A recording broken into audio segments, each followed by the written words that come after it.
perumahan itu nanti pemerintahan.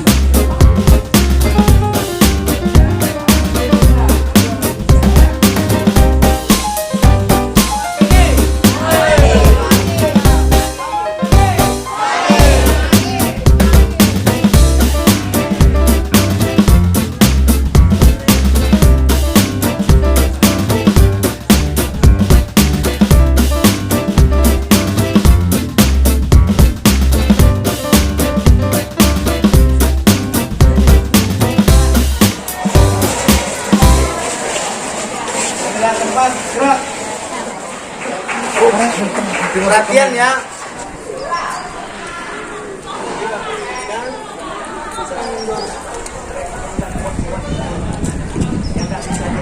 Sebelum masuk tes pertama. Tes pertama itu ketinggian diukur.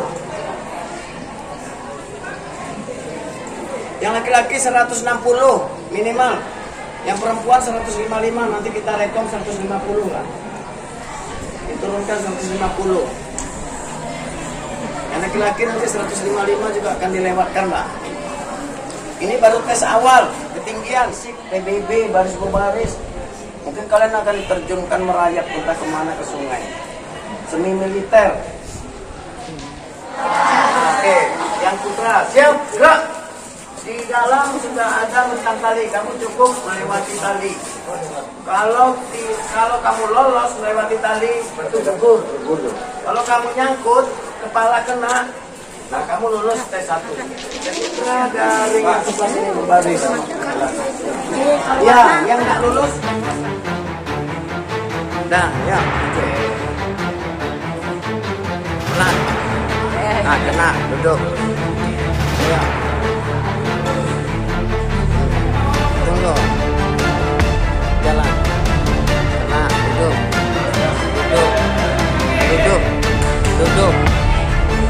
Duduk. Ya, terus.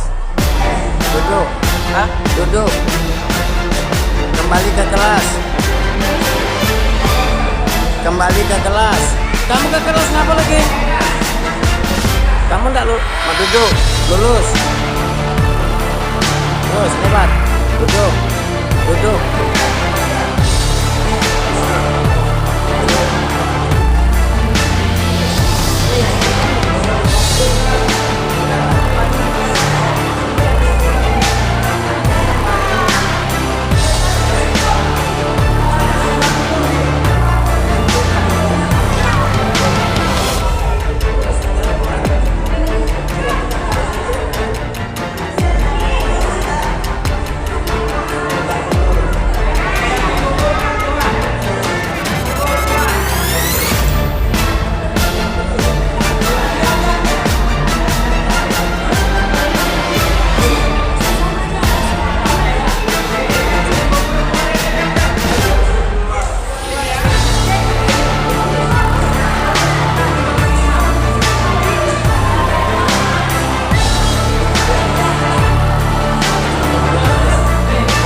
Baik, yang putra 21, putri 31. Kalian baru saja lulus di tes ketinggian. Nah, ini baru tinggi. Nanti setelah ini ada tes akademik. Apa yang materi ini akan diuji lagi. Kalian jawab pertanyaan-pertanyaannya.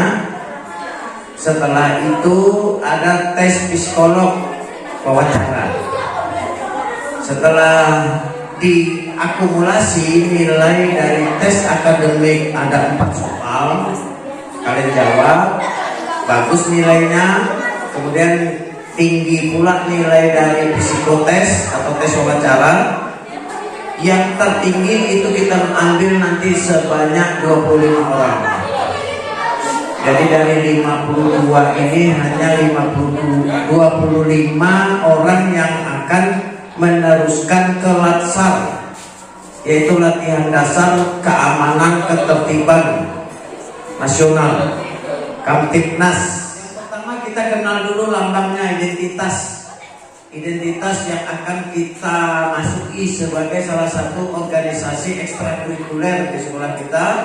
Lambang PKS itu ini segitiga, artinya warna merah putih merupakan simbol dari bendera Indonesia. Kedua, bentuk segitiga terbalik ini diambil dari bentuk salah satu rambu-rambu lalu lintas yang artinya beri kesempatan. Mungkin di jalan kita sering lihat kalau mobil mogok itu ada lambang merah dari triplek atau dari seng yang diletakkan di depan mobil atau di belakang mobil. Pernah lihat? Kayak segitiga itu. Yang ketiga, gambar pada bagian tengah lambang yang berbentuk mata sapi yang berarti pengatur. Nah ini kan yang bulat. Kita pengatur. Nah, inti dari arti lambang PKS adalah dengan keberanian disertai ketulusan bertugas melakukan pengaturan lalu lintas, keamanan dan ketertiban. Dasar hukum patroli keamanan sekolah itu adalah surat keputusan, dulu namanya departemen, kalau sekarang kementerian, ya, Diknas dan Kebudayaan bekerja sama dengan keputusan Kepolisian Republik Indonesia. Yang kedua, dasar hukumnya itu Instruksi Menteri PDK tahun 84. Kamu belum lahir lagi kan? Sudah diinstruksikan kita sama Menteri Pendidikan kita. Selanjutnya, petunjuk pelaksanaan Kepala Kepolisian Republik Indonesia tentang pembentukan PKS tahun 84 juga. Kemudian Undang-Undang Lalu Lintas nomor 22 tahun 2009. Yang terakhir, Telegram Kapolri 94 tentang pembinaan dan pemantapan PKS di tingkat SNTP dan SNTA. Patroli keamanan sekolah adalah salah satu kegiatan ekstrakurikuler di sekolah-sekolah di Indonesia, berdiri tanggal 5 Mei tahun 75. Dahulu namanya Polisi Keamanan Sekolah. Satu bulan berikutnya, ya 5 Juni ini diusulkan perubahan nama menjadi Patroli Keamanan. Kapan dibentuk PKS? Tanggal berdirinya tetap ini 5 Mei tahun 75. Kemudian tugas PKS. Apa saja tugas PKS? Adalah sebagai pengawas, pemantau tindakan negatif yang terjadi di sekolah, keamanan sekolah, membantu tugas polisi lalu lintas di lingkungan sekolah. Nah, kebetulan kita ini di komplek, tidak jalan raya yang padat seperti di Jalan Kubang Raya, akan berkurang kita untuk pengaturan lalu lintas, kecuali nanti pada saat event sekolah, contoh perpisahan, kan banyak itu kendaraan orang tua kelas 9 nanti ilmu mudik, kendaraan guru, kendaraan tamu undangan. Sebisanya kita harus sudah bisa ngatur di mana parkirnya, di mana tempatnya. Kemudian berilah kesempatan kita itu untuk menyeberangkan pejalan kaki. Itu tugas kita di PKS. Mengapa perlu dibentuk PKS di sekolah kita ini? Ini sebagai upaya menanamkan kesadaran hukum dan peraturan-peraturan lalu lintas sedini mungkin, serta melaksanakan sebagai pemakai jalan yang baik. Kita lah sebagai promotornya untuk menegakkan disiplin Disiplin pribadi terutama. Jangan ketika ada guru saja kita patuh. Yang bagus itu tidak ada guru tapi kita tetap komit pada diri kita. Nah, ini terutamanya ya. Kemudian yang kedua, tugas PKS itu bidang keamanan. Kalau tadi bidang lalu lintas, syukur sekolah kita ini jauh dari jalan raya. Nah, kita lebih fokus sekali ke sini. Bidang keamanan, di mana tugas yang diemban patroli keamanan sekolah sebagai pengawas atau pemantau dari tindakan-tindakan negatif yang terjadi di lingkungan sekolah untuk selanjutnya dilaporkan kepada pihak guru.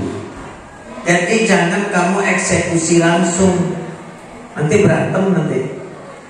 Kamu cukup datang, lapor ke guru piket, digerebek sama guru piket. Bener sudah merokok. Nanti bagi contoh kita ini sopan di rumah, sopan di jalan, sopan di sekolah. Moto. Nah, ini moto kita. Apa itu sopan di rumah? Seorang anggota PKS harus menghormati orang tua, kakak, dan menyayangi adik serta anggota keluarga lainnya. Sopan di jalan artinya apa? Sebagai anggota PKS mematuhi aturan lalu lintas, menghormati para pemakai jalan. Jangan karena orang jalan kaki kita naik sepeda motor ngegas-ngegas waktu melewati dia. Kan ada juga tuh yang sopan di sekolah. Seorang anggota PKS itu harus patuhi tata tertib sekolah. Tuh di dinding tembok guru tuh ada 64 poin itu kalau nggak salah Bapak, itu item yang harus kita atur. Harus kita ikuti aturan sekolah itu. Jadi Bapak harap kamu-kamu di PKS ini ikut mensosialisasikan mati guru. Nah, coba tadi guru lagi bicara di situ, kamu nanti kata Pak Dalis tadi akan mengikuti tes. Ada yang nyaut yang laki-laki itu, tes urin Pak, tes urin Pak. Nah coba tuh. Kemudian menghormati kakak kelas dan menyayangi adik kelas.